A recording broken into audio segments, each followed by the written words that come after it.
Welcome back to The Man in the Middle. I'm your host, Bill West. Here it is. 2 seasons I've led up to this. The Mandalorian, Chapter 16, The Rescue. Wow, what an episode. Uh, if you haven't seen this episode, stop my video now. Go watch the episode, come back because I'm going to spoil this episode and I don't. I'm going to do it ruthlessly. So don't blame me if you're continuing to watch this episode, you haven't seen it, or if you haven't watched the episode on TV and you continue to watch my cast, because no holds barred. Here we go. Uh, the episode starts where the slave one is chasing down a Lambda shuttle, which has the clone researcher on it. They're able to fire an ion blast, which shuts down the shuttle, and they capture the doctor and the shuttle, killing the two guards that that are piloting the shuttle. And joining us today is Rocket. Hey, buddy. He's coming. Oh yeah, everyone wants to see your butt. But they find out the doctor tells them where the coordinates for the ship is, and that Baby Yoda is doing okay, or Grogu. And Mandalorian goes and grabs Bo-Katan and her sidekick, and he has Boba Fett. He's got Fennec Shan and Cara Dune with him, and it's time to go kick some butt. So they make a plan that they're going to chase Boba Fett. The Slave One is going to be chasing the Lambda shuttle, and they're going to use that to get onto Moff Gideon's ship. Of course, that's what happens. A little wrench of the plan. The Star Cruiser starts to launch TIE fighters, and there's only one way in and out of the starship for smaller ships, and that's the launch tube. And they're like, you got to get out of the. You can't land. We're launching TIE fighters, and Cara Dune and Feng Shan are like, we're coming in. So they crash land the Lambda shuttle on the flight deck, and as Imperials are telling them to move the ship, they've got to get the rest of the ties out. The door opens, the landing ramp. That's what I'm trying to think of. Landing ramp opens, and Bo-Katan and her sidekick come out and start shooting at the stormtroopers, followed by I just said it, Cara Dune and Fennec Shard. So they're making their way to the bridge, and as soon as they lead all the stormtroopers and Imperial officers off, the Mandalorian comes out and makes his way to the Dark Trooper bay. Running gunfight through the corridors of the ship. The four women are heading their way to the bridge. Mando gets to the bay where they're holding the Dark Troopers just after the Dark Troopers are turned on, and he's able to lock all but one of them in. He defeats one and blows the remaining Dark Troopers out the airlock door, which I find a little silly that their bay is right next to an airlock door. So yeah, and then he makes his way to find the child, only to find that Moff Gideon is there waiting for him. Moff Gideon says, we don't have to really fight this out. You can have the child, just never come back.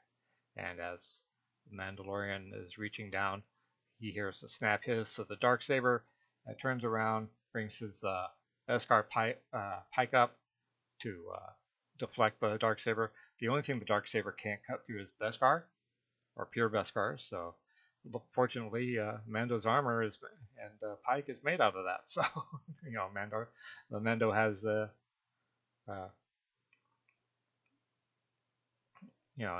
advantage in this situation. He beats down Moff Gideon and saves Grogu. They finally go to the bridge, And one of the sticking points was that Bo-Katan said she had to fight uh, Moff Gideon, and Moff Gideon had to surrender to her. Now we find out why. The only way that she can take the dark saber and become leader of Mandalore is to do it in combat.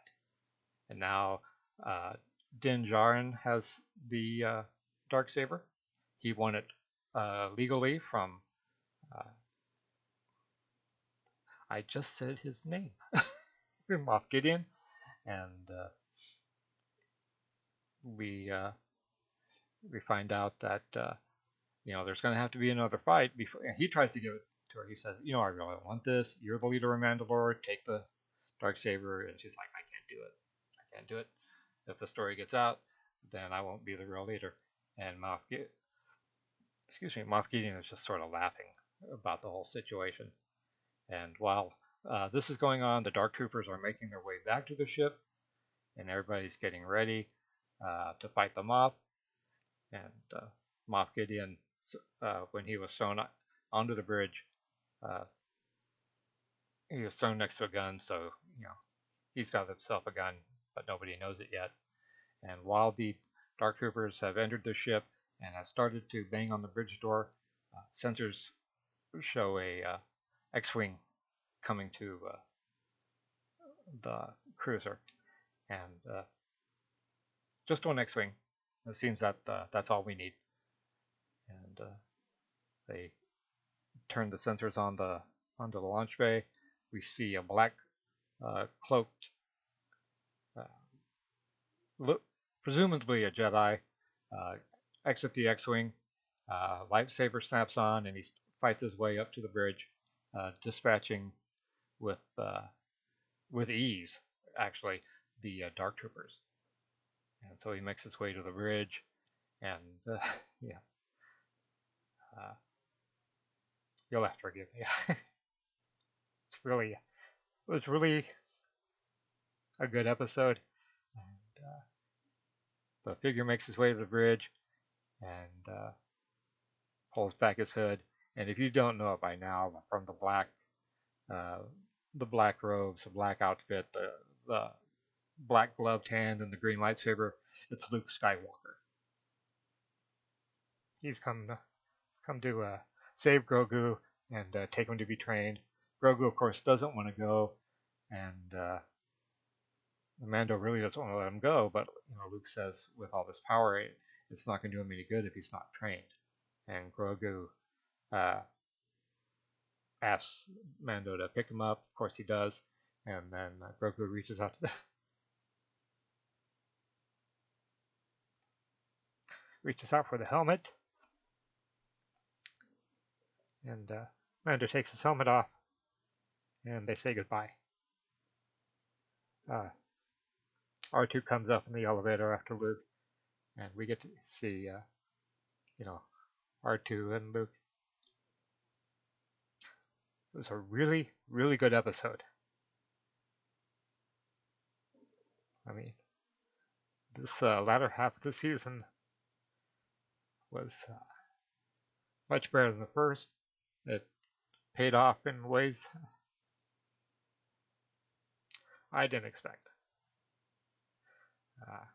I can't wait for next season, and hopefully you watch the end of the episode. We go back to Tatooine yet again, and we see Fennec Shan dispatching guards at what is Jabba's palace.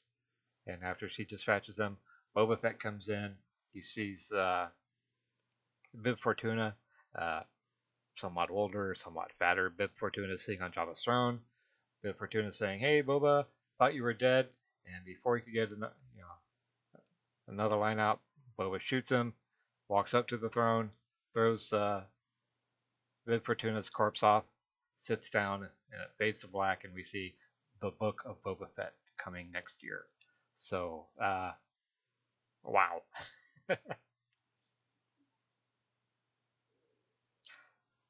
I haven't been this happy over Star Wars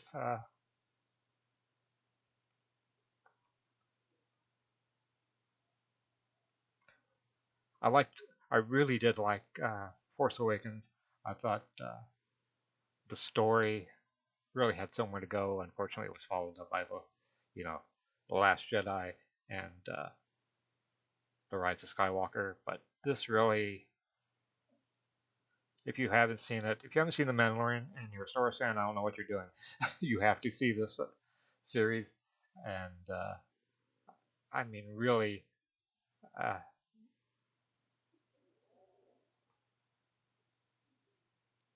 as a Star Wars fan, I'm happy again. So uh, this is a great Christmas present.